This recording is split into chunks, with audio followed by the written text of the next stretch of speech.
अब मैं समझता हूँ कि आज की जो समीक्षा बैठक थी इसको ओपन रखी गई पब्लिक के लिए भी, और मेरे पास जो अभी आंकड़ा आया है करीब 1,86,000 लोग देख रहे हैं इसको। इसके मायने कि लोगों को एक बात की चिंता है कि वास्तव में सरकार क्या कदम उठाने जा रही है, और उसी रूप में मैं समझता हूँ कि एक से एक बढ़ के सुझाव दिए लोगों ने। और एक कॉमन जो मैसेज निकला है सबकी बातचीत से, उसमें ये है कि हमें कुछ सख्ती करनी चाहिए। और क्योंकि पहले जब 1 साल पहले जब शुरुआत हुई थी तब एक प्रकार से पब्लिक ने साथ दिया और तमाम लोग जो सरकारी कर्मचारी, गैर कर्मचारी, डॉक्टर फैटर्निटी थी, पर साथ में राजनीतिक पार्टियों लोगों ने भी, एनजीओ ने, धर्मगुरुओं ने, सबने साथ दिया। एक माहौल बन गया राजस्थान के अंदर। राजस्थान की तारीफ भी पूरे देश के अंदर हुई, अभी भी हो रही है। इसलिए हम अफोर्ड नहीं कर सकते कि उस वक्त में अगर भीलवाड़ा मॉडल देश प्रदेश के बाहर गया और पूरे देश के अंदर कोविड को लेकर राजस्थान को अप्रिशिएट होने किया, यानी मैनेजमेंट को, और वो करने लायक भी था क्योंकि जो डेथ रेट थी या रिकवरी रेट थी सब ठीक थी। और आरटीपीसीआर टेस्ट भी एकमात्र राजस्थान, तमिलनाडु थे जिसने आरटीपीसीआर टेस्ट किए, जो कि पूरे विश्व के अंदर सबसे क्रेडिबल टेस्ट है। बाकी राज्यों ने जो है गालमेल किया, तो प्रधानमंत्री जी को कहना पड़ा अभी 15 दिन पहले जब इश्यू हुई थी कि सब राज्यों को कम से कम 70% टेस्ट तो आरटीपीसीआर करना चाहिए, और वो राज्य ने 100% टेस्ट पीसीआर ने आरटीपीसीआर किए। तो मैं जो कहना चाह रहा था कि ये तमाम बातें तो हो गई, उस वक्त क्वारंटाइन सेंटर बन गए, 1 लाख बेड चिन्हित कर लिए हम लोगों ने, पता नहीं महामारी क्या रूप लेगी, ऑक्सीजन सिलेंडर या ऑक्सीजन के जनरेशन करने के इंतजाम या ऑक्सीजन की पाइपलाइन, वो भी सब तैयारी हो गई, वेंटिलेटर तैयार हो गए, मेरे ख्याल कोई कमी नहीं रही। टेस्ट भी 0 से 70,000 पहुंच गए कैपेसिटी हमारी। अब जो माहौल बना है उसमें मैं समझता हूँ जब तक कुछ ऐसे कदम नहीं उठाएं कि जिससे लोगों को झटका लगे कि वास्तव में जरूरी है ये जो प्रोटोकॉल दिया गया सरकार द्वारा, इसमें केंद्र को भी आगे आना चाहिए। जब केंद्र सरकार को मालूम है कि पिछली बार करीब 7-8 बार पीसी की होगी पूरे देश के अंदर, और एसओपी जारी होती थी केंद्र से। अभय कुमार जी बताएंगे कि अब जो कल आपकी कैबिनेट सेक्रेटरी ने पीसी करी है वो एक प्रकार एसओपी के रूप में है या एडवाइजरी के रूप में है, या वो एसओपी जारी करेंगे? अभी कोई ऐसी कोई अप्रोच नहीं उनकी। मेरे ख्याल से अभी कोई निर्देश जारी नहीं होंगे सर। पर मेरे ख्याल से पूरे मुल्क में जब एक बार एक ऐसा माहौल बन गया है कि महाराष्ट्र में तो सबके सामने है, बाकी राज्यों में फैल रहा है, तो एक डिसिप्लिन लाने के लिए जरूरी है कि एक प्रकार केंद्र सरकार खुद एसओपी जारी करे। एक तो मेरा मानना ये, और हमें मांग भी करनी चाहिए उनसे, उसका इम्पैक्ट पड़ेगा। क्यों पब्लिक ये देखिए, वो तो उनकी भी गलती नहीं है। 1 साल तक आदमी देखते देखते फिर वो एक कॉन्फिडेंस अलग आ जाता है और वो भय मिट जाता है। अब वैक्सीनेशन हो रहा है, अच्छी बात है, वैक्सीनेशन को इसमें कोई दोहराई नहीं, हमें पूरी ताकत से करना चाहिए। जब आपने शुरू किया तो कंट्री में नंबर 1 रहे आप अभी तक भी, अब मेरे ख्याल से नंबर 1 पे नहीं होंगे। महाराष्ट्र आगे हो गया कोई बहुत बड़ी बात नहीं, परंतु पूरे देश के अंदर हम लोग नंबर 1 पे या नंबर 1 के आसपास थे, अभी भी नंबर 1 पे रहे, ये हमारा प्रयास होना चाहिए। वैक्सीनेशन और वैक्सीन वास्तव में जरूरी है, लोग समझ नहीं पा रहे। अगर वैक्सीन लगा लेते हो आप, हो सकता है उसके बाद में आपको पॉजिटिव आ जाए, पर कम से कम जान बच जाती है। वो तो व्यवस्था वैक्सीन कर ही देता आपकी।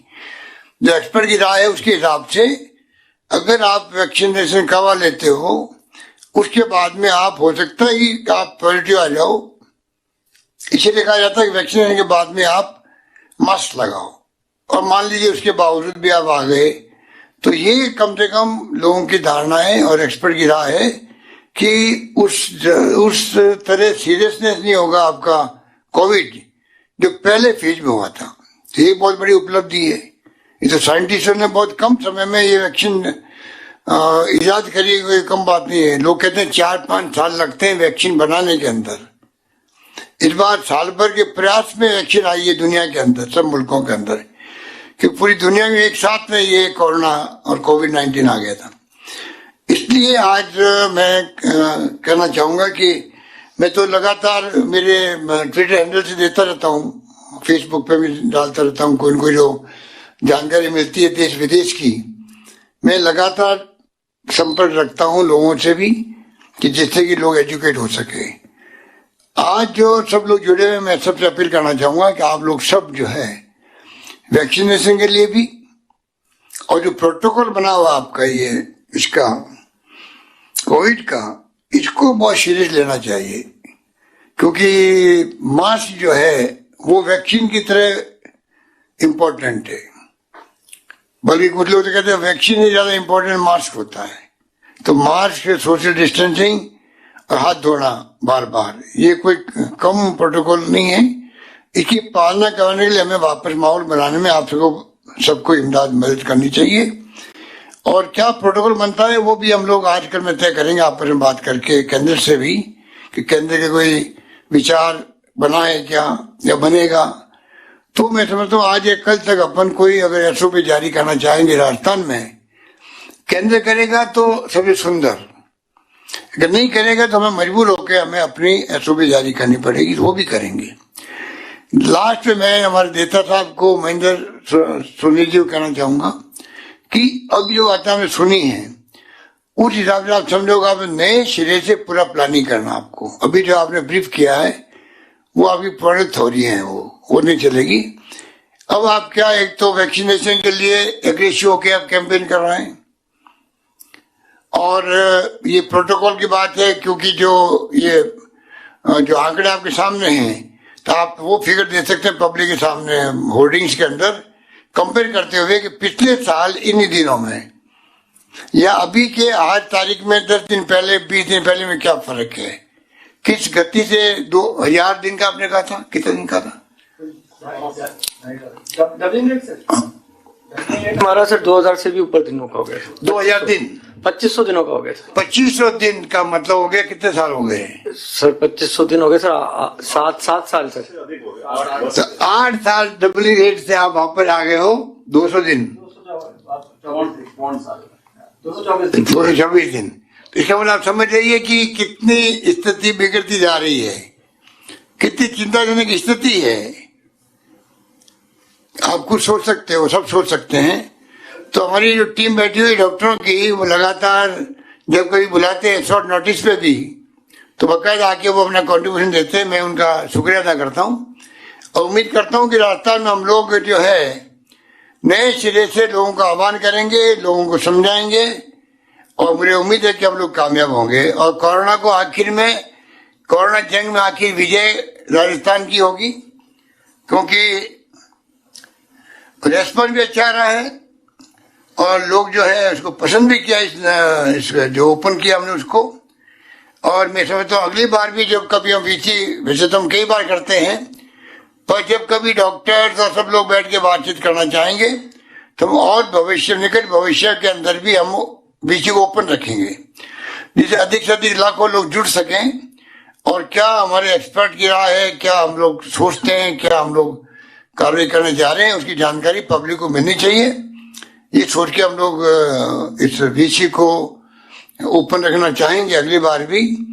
और इस रूप में हम सब मिलके, जैसे आपने कोरोना के वक्त में जो किया था, लोगों की मदद की थी, इमदाद की थी, दूसरे की, खाने की, पीने की, राजस्थान सतर्क है, कोई भूखा नहीं सोएगा, उसके हिसाब से मैं समझता हूँ कि उस वक्त लोगों ने कोई कमी नहीं रखी, एनजीओ ने भी कोई कमी नहीं रखी, खाने में, पीने में, सबको सूखा राशन पहुंचाने में। सबने मिलकर हमने लड़ी और फिर हम कामयाब हुए। अब ये लड़ी जीती हुई की जंग कहीं हम हार नहीं जाएं, ये चिंता लगी हुई हम सबको है। इसलिए जीती हुई जंग को जीते हुए रहो, ये मेरी आप सबसे गुजारिश है। आप सबका सहयोग चाहिए, ये बात कहता हूँ, अपनी बात समाप्त करता हूँ। धन्यवाद।